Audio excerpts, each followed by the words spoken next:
El mensaje de texto llegó a las 10:15. Estaba sentada en una silla de cuero impecable dentro de una sucursal bancaria en Polanco. El aire acondicionado del lugar olía a dinero viejo y a desinfectante caro. Mi bolígrafo de tinta negra flotaba sobre un formulario de transferencia internacional. Iba a enviar $25,000 para pagar la luna de miel de mi única hija en Los Cabos. Miré la pantalla de mi teléfono y leí las palabras una y otra vez. Estás prohibida en mi boda porque Diego te odia. No hubo un saludo. No hubo una explicación. Solo esa frase fría y mal redactada que pretendía destrozarme. Conté exactamente 11 segundos en mi cabeza. Respirando profundo, es el tiempo exacto que tarda un bloque de concreto mal fraguado en mostrar sus fisuras antes de ceder bajo una presión extrema. Escribí una sola palabra de vuelta. Entendido. Dejé el bolígrafo sobre la mesa de caoba pulida y miré al banquero a los ojos. Le pedí con voz calmada que cancelara la transferencia por completo y que destruyera el documento. La claridad es un regalo doloroso, pero necesario. Es como leer el reporte estructural de un edificio condenado a la demolición. Me llamo Carmen. Durante 30 años trabajé como ingeniera civil en la Ciudad de México. He calculado cargas, tensiones y puntos de quiebre en decenas de rascacielos y puentes que hoy cruzan esta enorme metrópolis. Sé reconocer cuando una base está podrida. Sin importar cuánta pintura de diseño le pongas encima, mi verdadero refugio nunca estuvo en las alturas de los edificios de Paseo de la Reforma, sino en mi casa en Coyoacán. Es una construcción antigua que restauré con mis propias manos utilizando madera recuperada y losas de terracota. Cuando llueve en la ciudad, las paredes huelen a tierra mojada, a café de olla y a los libros viejos que mi difunto esposo dejó atrás. Esa casa representa cimientos sólidos y un amor genuino. Roberto era un hombre amable, un profesor de historia en la Universidad Nacional Autónoma de México que hablaba con una pasión tranquila. Murió de un infarto fulminante hace 10 años. Justo en el patio central de nuestra casa, rodeado de las enredaderas que él mismo había plantado, su muerte me enseñó que la vida no perdona la falta de estructura. El dolor me hizo una mujer precisa, analítica, incapaz de tolerar el caos. Lo único que me mantenía atada a la suavidad del mundo era nuestra hija, Valeria. Teníamos una tradición sagrada que Roberto había iniciado cuando ella era apenas una niña. Todos los domingos por la mañana, en lugar de preparar panqueques comerciales, hacíamos chilaquiles verdes desde cero. Asábamos los tomatillos hasta que la piel se quemaba un poco. Freíamos las tortillas a mano y el olor a epazote llenaba cada rincón de la cocina. Era nuestro ancla. Luego llegó Diego. Su entrada en nuestras vidas fue como una grieta microscópica en un muro de contención. La primera vez que lo vi cruzar la puerta de mi casa, supe exactamente qué tipo de hombre era. Pertenecía a esa subcultura ruidosa y vacía de la ciudad. Llevaba en la muñeca un reloj de $5,000 que no paraba de exhibir, pero el cinturón de cuero que sostenía sus pantalones de diseñador estaba agrietado por el uso diario. Hablaba sin parar sobre conceptos que no entendía, se llenaba la boca con palabras en inglés. Decía que su nuevo proyecto de bienes raíces en Tulum iba a cambiar el paradigma, que todo era cuestión de sinergia y de tener el networking adecuado. Era un espejismo ambulante. Me enteré de que su padre había perdido la fortuna familiar en una de nuestras tantas crisis de devaluación cambiaria. Diego creció desesperado por mantener una fachada de alta sociedad, fingiendo pertenecer a las familias acomodadas de Lomas de Chapultepec, financiando su arrogancia con el dinero de otros. Y ese otro, lamentablemente, iba a ser yo. Valeria me rogó llorando que lo ayudara.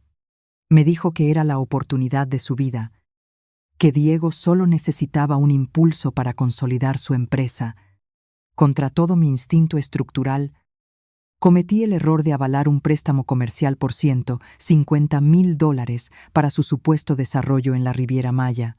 A partir de ese día, el aislamiento comenzó. Fue un proceso lento, como la humedad que sube por los cimientos sin que te des cuenta hasta que la pared se derrumba. Diego convenció a mi hija de mudarse a un departamento carísimo en Santa Fe, una zona estéril y pretenciosa donde no se puede caminar a ningún lado. Los domingos de chilaquiles desaparecieron. Valeria empezó a cancelar nuestras comidas con excusas que sonaban ensayadas. Cuando por fin lograba hablar con ella, usaba un vocabulario clínico que Diego le había implantado. Me hablaba de poner límites sanos y de cortar dinámicas tóxicas familiares. Yo, la mujer que pagó su universidad y su departamento. De repente, me había convertido en una influencia negativa porque me atrevía a cuestionar los estados financieros de su prometido. El golpe final a la estructura familiar vino acompañado de su madre, Lorena. Nos conocimos en una cena de planeación para la boda. Lorena llegó envuelta en ropa vintage de marca, irradiando esa calidez pasivo-agresiva tan típica de las mujeres que no tienen identidad propia más allá de su apellido. Me sonreía mientras escaneaba mi blusa de lino sencillo y mi camioneta usada que tenía una ligera abolladura en la puerta. ¡Ay, Carmen! ¡Qué pintoresca y rústica es tu casita en el sur!, me dijo con una voz dulce y venenosa, como si yo viviera en la miseria y no en una propiedad histórica pagada con 30 años de mi propio sudor. Lorena era una maestra de la manipulación. Me veía simplemente como un cajero automático sin clase, una proveedora útil para mantener el estilo de vida que ella y su hijo creían merecer por derecho divino. Yo la observaba en silencio. Calculando el peso exacto de su avaricia, salí del banco en Polanco con la respiración tranquila. Había dejado el mensaje de texto sin más respuesta que ese simple entendido. Manejé de regreso a Coyoacán por la avenida Insurgentes, viendo cómo el tráfico de la ciudad avanzaba lentamente bajo el cielo gris. Entré a mi casa vacía. Fui directo a la cocina. Puse a calentar agua en la estufa y preparé una taza de té. Me senté en la mesa de madera cruda y toqué la argolla de matrimonio de Roberto, que llevo colgada en una cadena de oro muy fina alrededor de mi cuello. Su recuerdo es mi brújula moral. Saqué mi celular y llamé a Teresa. Ella es mi mejor amiga y mi socia desde hace 2 décadas. Juntas somos dueñas de La Última Gota, una cantina tradicional de alto nivel en la colonia Roma Norte, famosa en toda la ciudad por servir el mejor mole poblano. Teresa es ruidosa, leal, y tiene un radar infalible para detectar a los estafadores. Le conté sobre el mensaje de texto. Escuché su respiración profunda al otro lado de la línea. Carmen, me dijo con esa voz áspera que tiene, es hora de dejar de echarle cubetas de agua a un puente que ya está en llamas. Déjalo arder. Tenía razón. Esa misma tarde, me reuní con Silvia, mi abogada encargada del fideicomiso patrimonial. Silvia es una mujer implacable, de unos 50 años, que no pierde el tiempo en cortesías innecesarias. Nos sentamos en su despacho y comenzamos la reestructuración. Fue una demolición controlada y meticulosa. Primero, cancelé el depósito de $40,000 que iba a cubrir el alquiler de la Hacienda de los Arcos en Morelos, el lugar majestuoso que Diego había elegido para la boda. Luego, inicié el trámite legal para retirar mi firma como aval del préstamo de $150,000 en el banco comercial. Finalmente, tomé el fondo de ahorro que había destinado para la vida de casada de Valeria y lo redirigí por completo. Lo convertí en un fondo de becas perpetuas para la Facultad de Ingeniería de la Universidad Nacional Autónoma de México, a nombre de Roberto. Si mi dinero iba a construir un futuro, sería el de jóvenes que de verdad quisieran cimentar algo real en este país. Mientras los papeles se firmaban, recibí una llamada de un antiguo colega de mi firma de ingenieros. Le había pedido un favor discreto, Me confirmó lo que yo ya sospechaba. El famoso proyecto inmobiliario en Tulum no existía. Diego había perdido la mayor parte del préstamo inicial en un esquema de criptomonedas y estaba ahogado en deudas. A la mañana siguiente, mi teléfono sonó. Era Diego. Su voz ya no tenía ese tono arrogante de siempre. Sonaba aguda, desesperada y furiosa. Me gritó que yo era una maldita egoísta, que estaba arruinando la felicidad de Valeria y que el banco le había congelado sus cuentas corporativas por mi culpa. Me amenazó diciendo que me aseguraría de que yo jamás volviera a ver a mi hija, confirmando mis peores temores. Él había redactado ese mensaje de texto de la mañana anterior. Él estaba aislando a Valeria por completo, cortando sus líneas de comunicación para que ella no viera el colapso financiero que se avecinaba. Lo escuché gritar durante 3 minutos enteros. No dije una sola palabra. Cuando terminó de escupir sus amenazas, simplemente colgué el teléfono. Lo puse en modo silencioso y salí al patio a podar las enredaderas del muro sur. El silencio de mi jardín solo fue interrumpido 2 días después por otra llamada de Teresa. Su voz sonaba tensa y extrañamente divertida al mismo tiempo. Me explicó que la asistente de Lorena acababa de llamar al restaurante, habían reservado el salón privado de cristal en La Última Gota para esa misma noche. Iban a celebrar la fiesta de compromiso oficial con 30 invitados de la alta sociedad de Lomas de Chapultepec. Lorena, en su inmensa arrogancia, ignoraba por completo que yo era la dueña de la mitad de ese edificio. Teresa me preguntó qué quería hacer. Podía cancelarles la reservación en ese mismo instante y dejarlos en la calle. Me quedé mirando una de las losas de terracota del patio.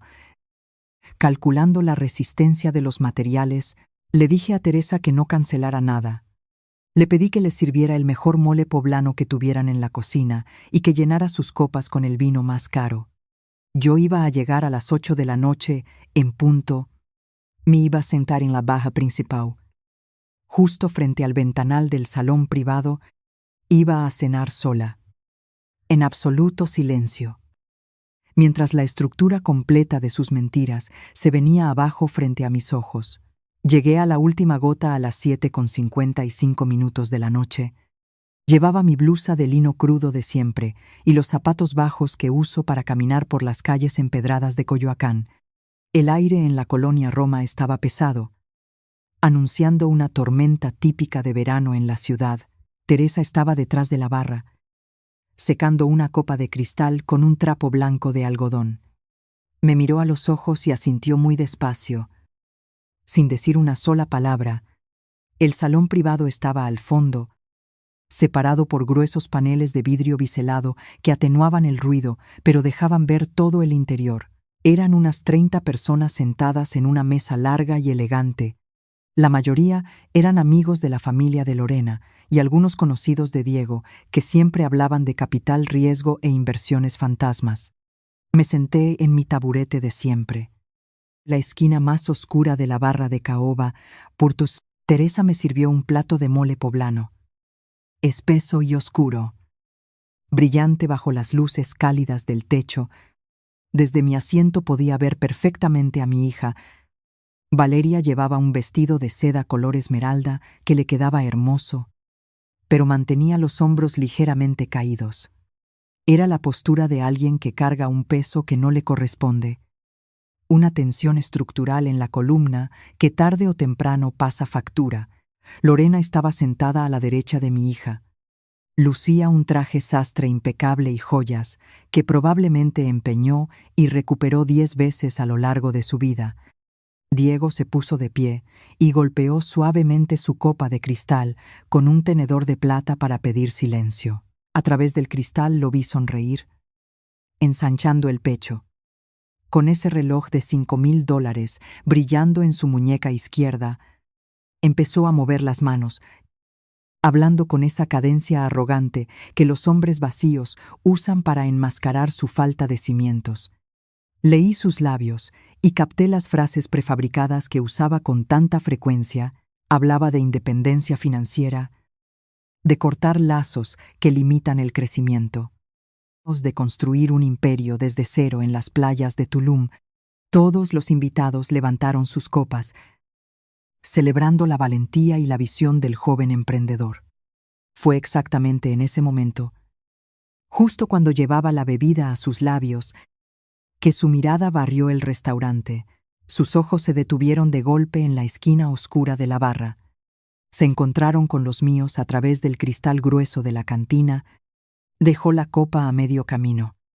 Suspendida en el aire con una rigidez absoluta, yo no aparté la mirada.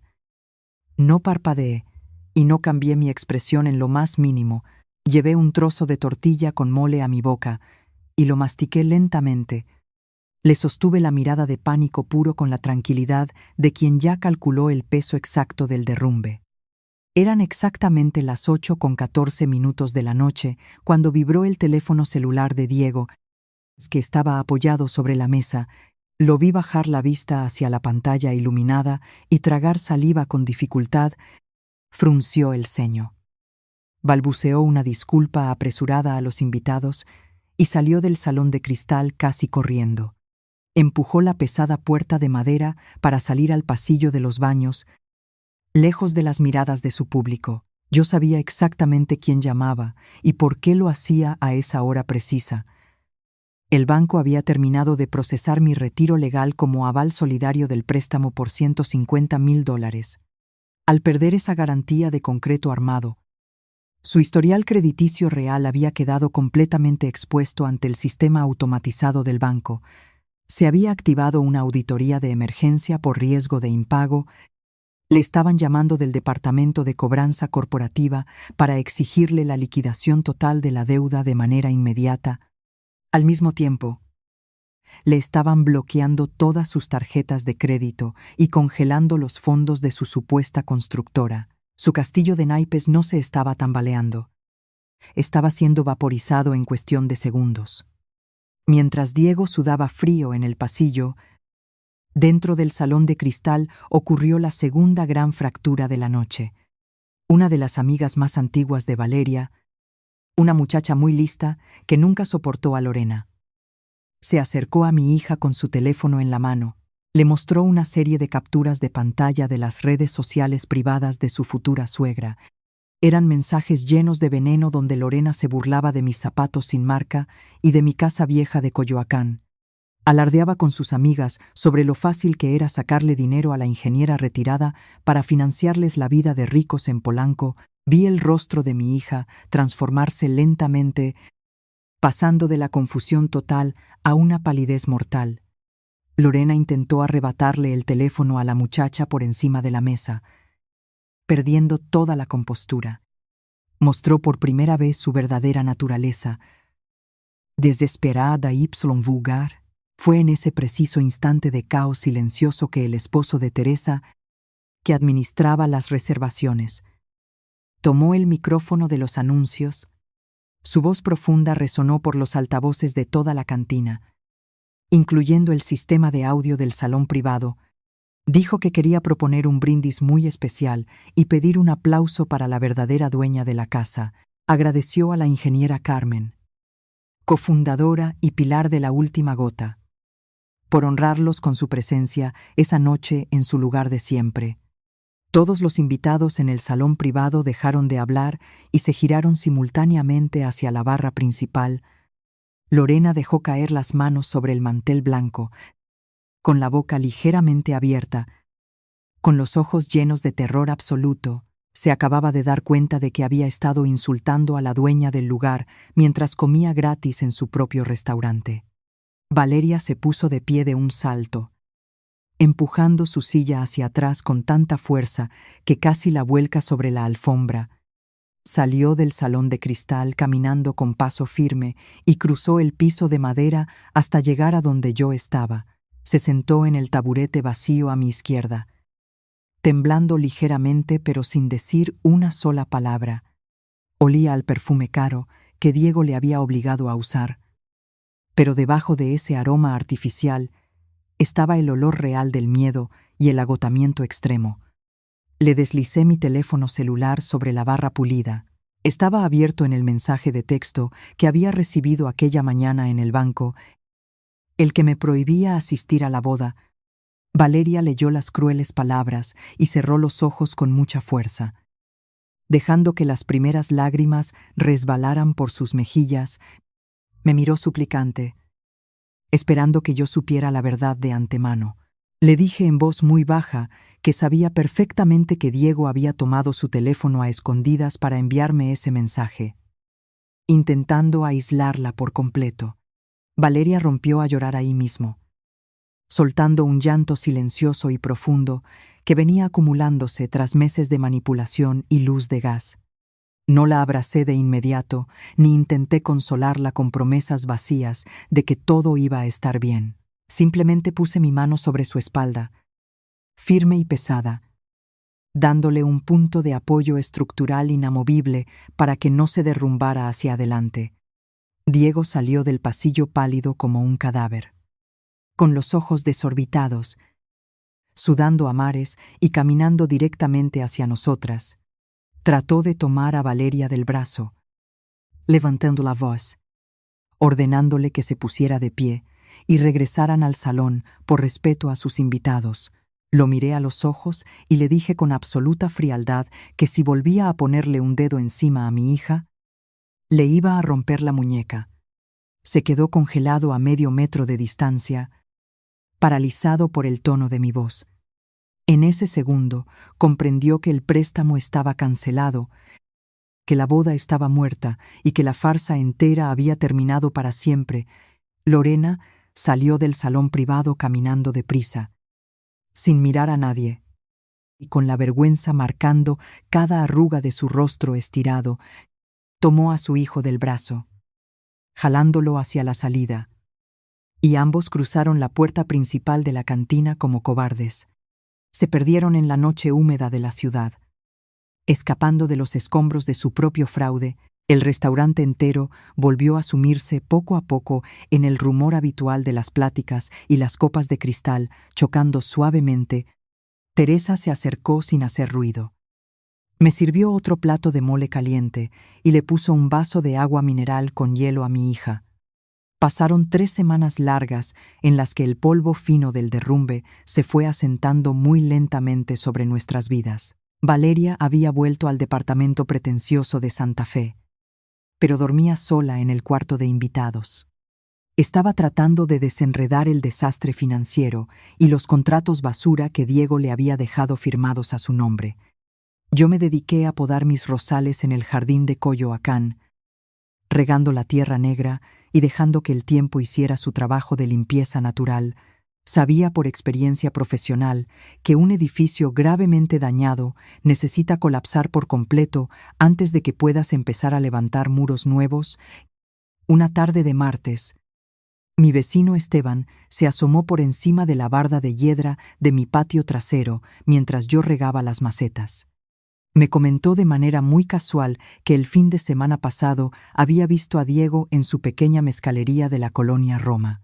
Estaba sentado en una mesa apartada, tomando tragos caros que no podía pagar y besándose apasionadamente con una mujer mucho más joven que él. Le di las gracias por la información.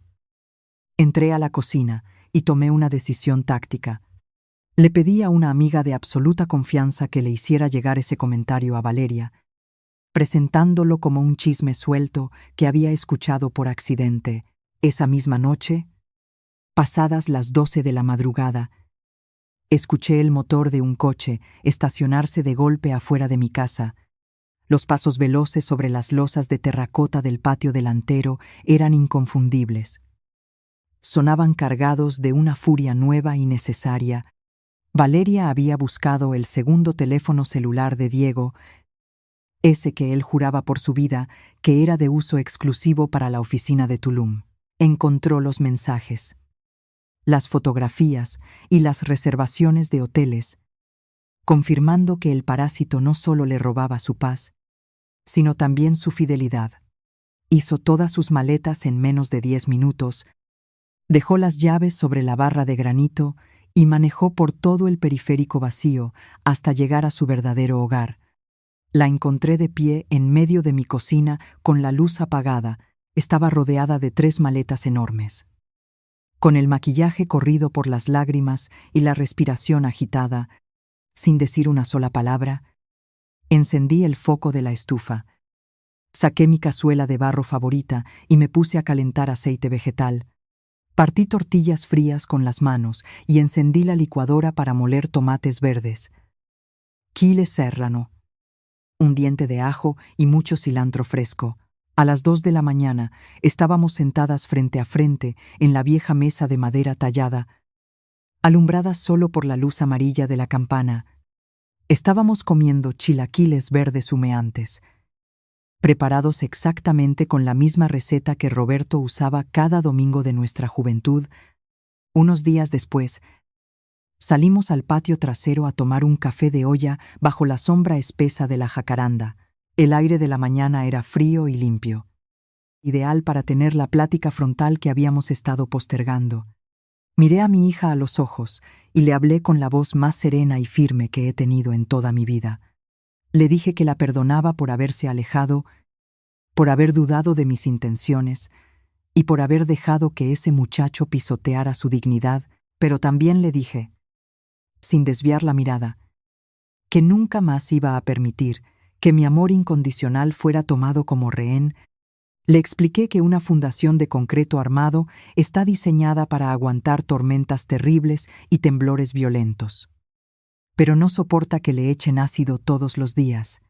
A partir de ese momento, si quería seguir estando en mi vida, tenía que elegirme todos los días con respeto, de la misma forma que yo la elegía a ella.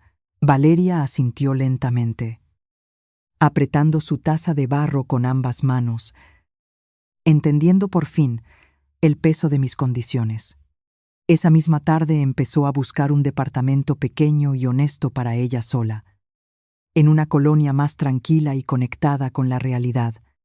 Se inscribió con una terapeuta seria que no usaba palabras vacías de moda, sino que le exigía rendir cuentas reales sobre su propia autoestima. De Diego supe muy poco después de eso, pero las matemáticas del fracaso siempre son fáciles de deducir. Sin mi firma respaldando su existencia en los bancos, sus acreedores reales le cayeron encima y tuvo que huir con la cola entre las patas de regreso a la casa de su madre. Lorena quedó exiliada para siempre de todos sus círculos sociales elitistas. Las capturas de pantalla de sus desplantes venenosos se filtraron rápidamente en sus grupos privados de amigas, revelando su verdadera miseria. Viven encerrados en un departamento rentado que ya no pueden pagar con comodidad. Están rodeados de cajas de zapatos vacías, abrigos que huelen a naftalina y recuerdos polvorientos de una grandeza económica que nunca existió. En el mes de noviembre, me puse un vestido sencillo y asistí a la ceremonia solemne de la Facultad de Ingeniería de la Universidad Nacional Autónoma de México. Entregué personalmente la primera beca completa para mujeres de bajos recursos que llevaba el nombre de mi esposo Roberto. Estaba fondeada en su totalidad con los miles de dólares que antes iban a desaparecer en la arena de Tulum.